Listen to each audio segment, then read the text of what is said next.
It's Steve Darrow. Hooray! Hey, Steve. And he writes, um, as we approach the 149th anniversary of Lenin's birth, I'm sorry, I mean the 49th annual Earth Day. Yeah, what a coincidence. Why don't more people on the right, there are notable exceptions, call out the Green movement for what it is? Why don't they force the left to their to own their inside joke? Well, as you know, Steve, the term for these eco warriors is watermelons because they're green on the outside and red on the inside. When the Soviet Union collapsed and China suddenly decided to become capitalist, all of those socialists had to go somewhere. And so, if your entire life is dedicated to destroying capitalism and the Soviet Union goes away, you've lost the second world. It's just the first world and the third world now. So what are you going to do? Well, you're going to have the smarts to figure out that the best way to control decent people is to use their own decency against them. And if you can turn that up loud enough, it turns into guilt and shame, and then you can get people to do anything. Um, so, uh,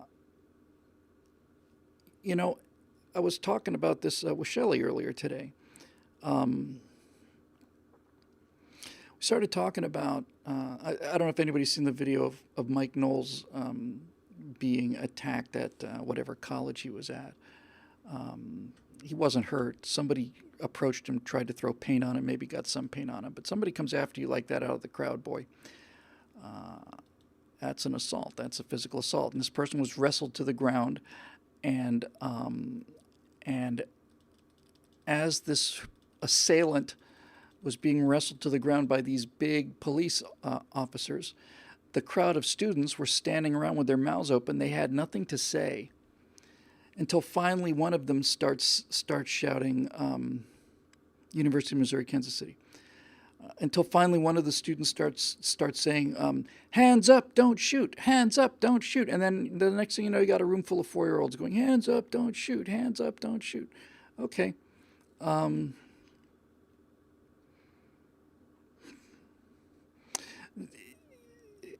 you know, there comes a time, and this time has already passed, where it's like, Steve, we should be grateful that they are acting on their beliefs now, that they're no longer smart enough to hide what they mean. We should be grateful for this. I'm never doing a university again, and it's not out of concern for my physical safety, although that is certainly on the table. I'm never doing a university again because I realize that there's not only should I not be trying to prevent um, this collapse of universities, it's I think at this point it's incumbent on all of us to accelerate it as much as possible. Uh, the left took over universities and they ruined it. Everything they touched, they ruined. They ruined the Boy Scouts. They ruined everything. They ruined NASA and all the rest of it. So now you own the universities, and you now have university students who are the ones who are the most hysterical about learning something new. And it's done. It's not something that can be undone. Eject. It was the whole idea about eject, eject, eject. Um, uh, the whole premise of me naming that blog that was that a lot of things that I used to believe, I just passionately believed in things I knew nothing about. And there came a time when it was like, we got to get out of this burning airplane, and that's basically what we did. And it's the universities. Um, Dave Big Boutte says it's not universities; they're monoversities. Well put. But they're done. They're toast. They're gone. And just at the same time as the universities are toast, along comes the internet with the ability to have people with the motivation educate themselves to a much higher level than you could be in a university. And furthermore, you we are watching in front of our eyes as this information age starts to take over the industrial age. We're watching our economy become more and more of a gig-based economy, which is stressful. Not to me because I've been working in gig-based economy since I was, I don't know, right after college, 21, 22. Right after college, when I got finished with college, 41, 42. No, but it's stressful. But the point of it is when you have a gig-based economy, in other words, a number of jobs of relatively short duration instead of one lifelong, occupation or company, then things like official accreditation become almost irrelevant. I am not aware of there ever having been an actor hired in the history of the world based on the fact that they graduated from the University of Florida Department of Theater. You have a master's degree in theater from the University of Florida. Okay? You want to finish the audition now? I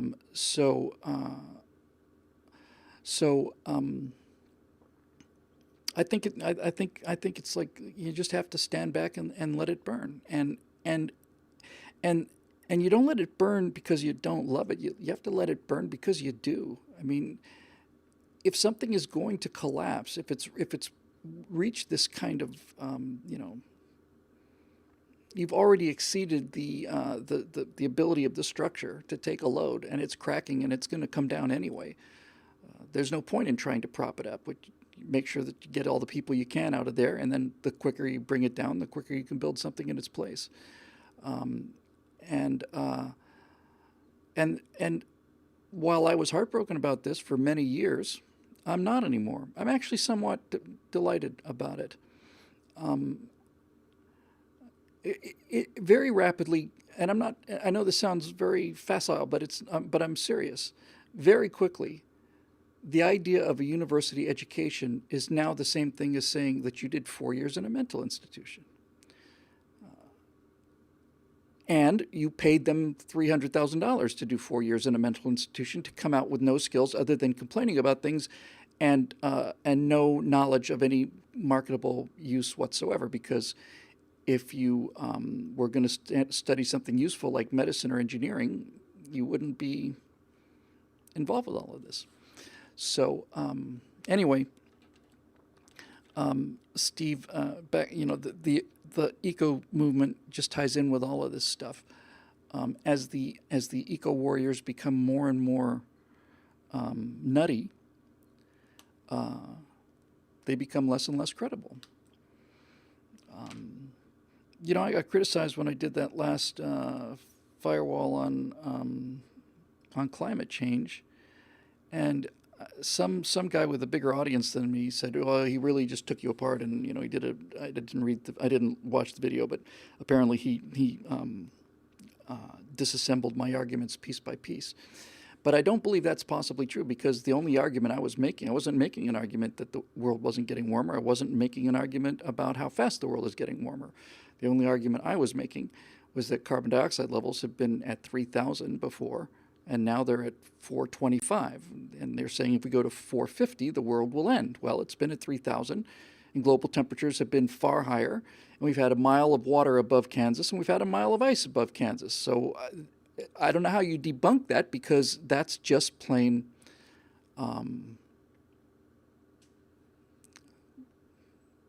true. And this is where my argument with them is, Steve. I've said many times, and I believe it. I've heard some people who really seem to know what they're doing saying that there's nothing to it. And some other people I know who seem to know what they're doing saying there is something to it. And that aspect of it, I'm not much. It's not that I'm not interested. That's not the point I'm making. The point I'm making is most Americans out there, and especially younger people, genuinely believe that if they keep drinking through plastic straws, the earth is going to die, and they're going to die with it. I don't know if they figured out whether they're going to burn up or drown first, but that's what they're convinced of. And I don't know. I think it might have been Burt Rutan has an amazing speech about global warming, and it's not so much a refutation of it. He was, everybody loved Burt because prior to this thing he did about the global warming thing, everybody loved him because Burt Rutan lived in the most energy efficient house in the world, probably. He lived in a pyramid in the Mojave Desert that basically made its own electricity, or next to all of it, and drove an electric car, I think. And basically he was like the cleanest, bright guy doing amazing things in the world. And then they started saying, well, how do you're not in any position to criticize global warming. You're not a climate scientist. And Bert said, no, I am not a climate scientist. I'm using your data. I'm telling you there's nothing there in your data. I'm not trying to come up with other data. I'm telling you your data is faulty. And Bert analyzes data for a living, and if he does a bad job of it, people get killed. And that hasn't happened because he does a very good job of it. So all I'm saying is this green movement. The thing is, here's why the green movement and the whole climate change thing is as successful as it is. It's successful because it benefits the left, but it also benefits I don't want to say the right exactly, but government loves it because government gets a chance to increase taxes and keep the EPA going and keep people scared and take more of their money and more of their freedom. So it's obviously in the benefit of government. But how is it in the benefit of business? And then I realized, just go shopping. Just go shopping and look at how many products out there have got a little green leaf on it saying that this is eco-friendly. And it's in their financial interest for these large companies to sell products that they're claiming are eco-friendly. And the greatest example of this hypocrisy is when you go to a hotel. I've said this many times. You go to a hotel, you get in the bathroom, and there's a little sign there that says, "Help save the planet." Okay, what can I do to save the largest solid body in the solar system? How can I help? If you don't need your towels washed every day, just hang them up. But if you do want them washed every day, leave them on the floor. And by the water that we'll save, by not having to wash towels that you don't want us to wash, that will save the earth. And it's like, I look at this thing and it's like, it's not going to save the earth. It's going to save the hotel money. What's wrong with that? That's a wonderful thing. Waste is stupid, and waste is bad. Why didn't they just say, hey, listen, if you don't mind using a towel you used yesterday, that saves us quite a bit of money in terms of water and electricity and labor. And since we can keep those costs lower, we can offer you a lower room rate. Why can't you just say that? But you can't say that because it doesn't evoke the sense of panic. I'm going to give away a $1 trillion idea, no, a $1 billion idea. Now I'm just going to give it away for free into the ether. And the reason I'm going to do this is because I have no possible way of capitalizing on this. But the thought occurred to me not too long ago. Uber owns rideshare, and Lyft is I think a pretty distant second. There's a couple of companies that are starting here and there. But the multi-million, maybe billion-dollar idea is this. You launch a ride-sharing company that uses only electric cars, and you sell it as eco-friendly ride-sharing with zero emissions. Our ride-sharing company, Greenleaf, has zero emissions. All of our cars are electric cars. Done. In Santa Monica alone, you'd make millions and millions and millions of dollars from people who are trying to signal their virtue about everything. It's not just in California that would make a lot of money, Cheryl. It would make a lot of money everywhere. Just say it. Look, the climate is changing, and all the scientists know it. The science is settled. So why are you driving your own car with emissions? And in fact, why are you driving somebody else's car with emissions when you can call us at Greenleaf? We get there faster than Uber does, and you'll have the satisfaction of knowing that you are not contributing a single gram of carbon to the atmosphere because our cars are all electric. They don't emit anything. Of course, they do run on electricity, and electricity does have to be generated, and it's generated by oil or coal or nuclear. So, depending on where you live, your electric car is a coal powered vehicle, or certainly an oil powered vehicle. Maybe it's a natural gas powered vehicle. Maybe it's a nuclear powered vehicle. But nevertheless, um, uh, you know, people are dumb enough to buy that. I'm telling you, I remember having that idea on the drive home last night. I thought that is an idea that could make a ton of money. Absolutely would make a ton of money. You'd never knock Uber off, but you would carve out a niche and you would make an identity for yourself in that market that Lyft doesn't really have. I mean, I don't use Lyft. I've got nothing against Lyft. I use Uber quite a lot. Um, and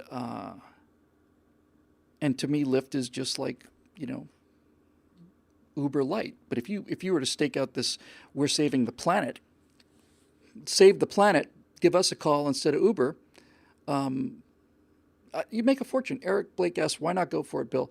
Eric, the amount of work necessary to do something like this. Uh, oh, Times Judge says that they've already announced this. Um, I have no doubt. Well, in any event, uh, then I've had a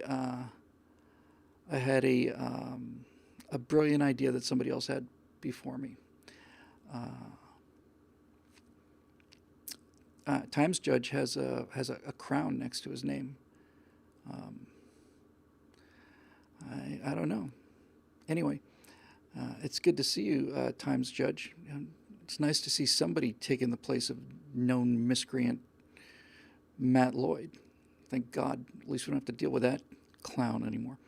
Um, anyway, so that's the answer to that question that I can come up with. It's about 10 minutes to 7. I'm going to have to be out the door at 7:30. Um, so, moving on.